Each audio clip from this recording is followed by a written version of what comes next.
Oke, selamat sore teman-teman, ketemu lagi. Di video kali ini saya ingin bicara mengenai cincu.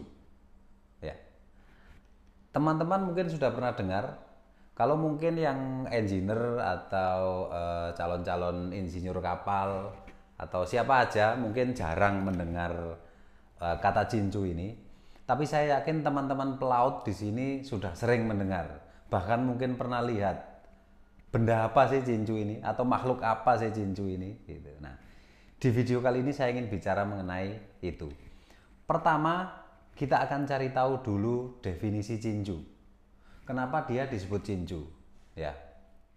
Kebanyakan atau mayoritas pengusaha kapal, bukan hanya pengusaha kapal, pengusaha apa saja yang ada di negara kita ini mayoritas adalah dari suku Tionghoa atau teman-teman China. Nah, jadi saya yakin di sini kata cincu itu tadi berasal dari bahasa Mandarin atau bahasa Cina. Kita akan buktikan, itu saya masih menebak-nebak sih. Jadi cincu ini apakah benar dari bahasa Chinese atau bahasa Mandarin ya. Kita coba, teman-teman boleh buka di Google Translate ya, Google Translate. Di situ teman-teman cari Indonesia, terjemahan ya, Indonesia ke Chinese tradisional ya. Kemudian ketik tukang lapor.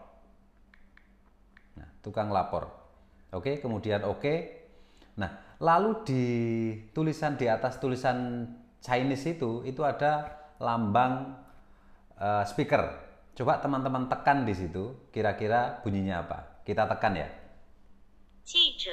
Nah, sekali lagi. Nah, jelas ya. Seperti kata persen dan juga banyak kata-kata yang kita pakai sehari-hari di bahasa Indonesia ini yang mengadopsi dari bahasa lain. Seperti persen, hadiah, itu dari bahasa Inggris present. Begitu juga dengan cincu ini.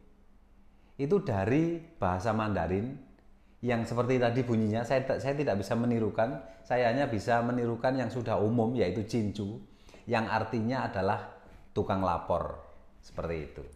Nah, jadi teman-teman sudah tahu ya. Nah, itu tadi apa?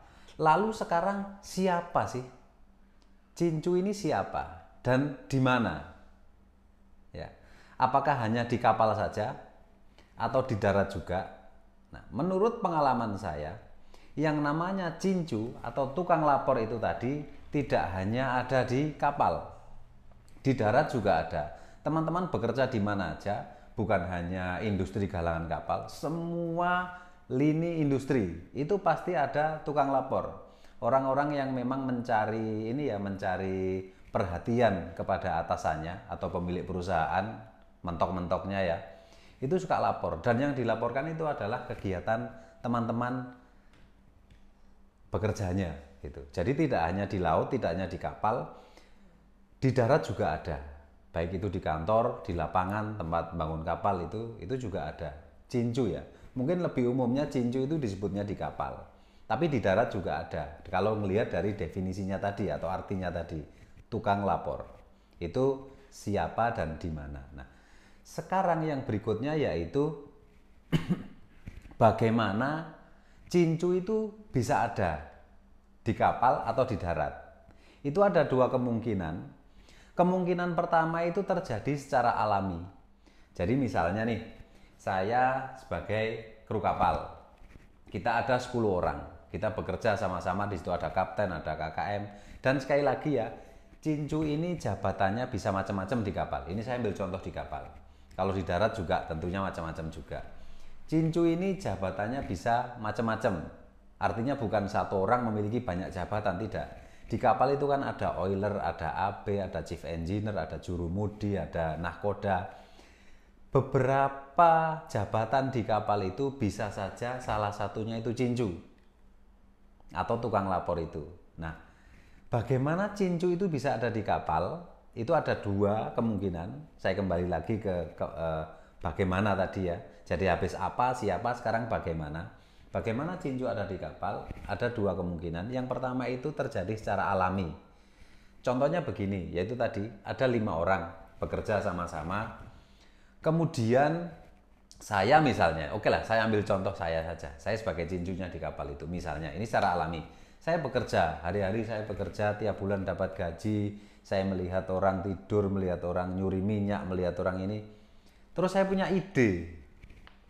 Wah, ini kalau saya laporkan ke atasan atau saya laporkan ke kantor, mungkin saya bisa dapat lebih atau minimal perhatian khusus dari pemilik kapal atau kantor. Akhirnya apa? Secara alami saya rajin melaporkan.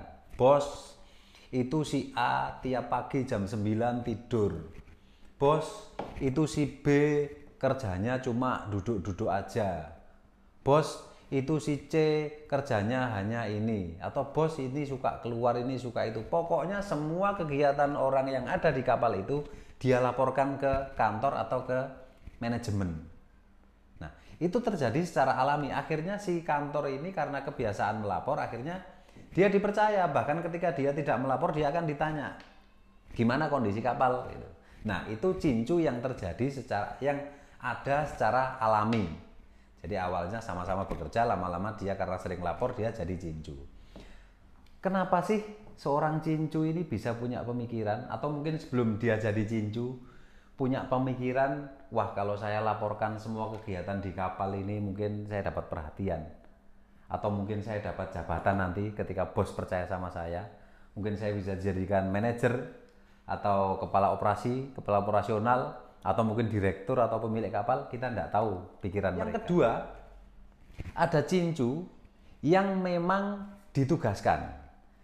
Jadi seperti yang kita tahu, di kapal itu yang bertanggung jawab penuh adalah kapten atau nahkoda. Nah, jika si pemilik perusahaan atau manajemen sudah tidak percaya atau kurang percaya dengan nahkoda, maka dia akan menugaskan seorang cincu untuk mengawasi kegiatan di kapal.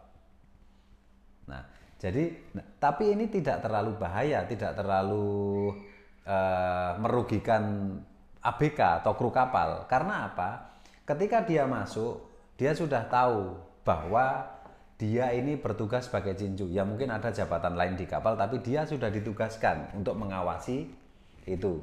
Dan mungkin juga kru kapal yang lain tidak dikasih tahu, dia hanya masuk gitu aja. Itu.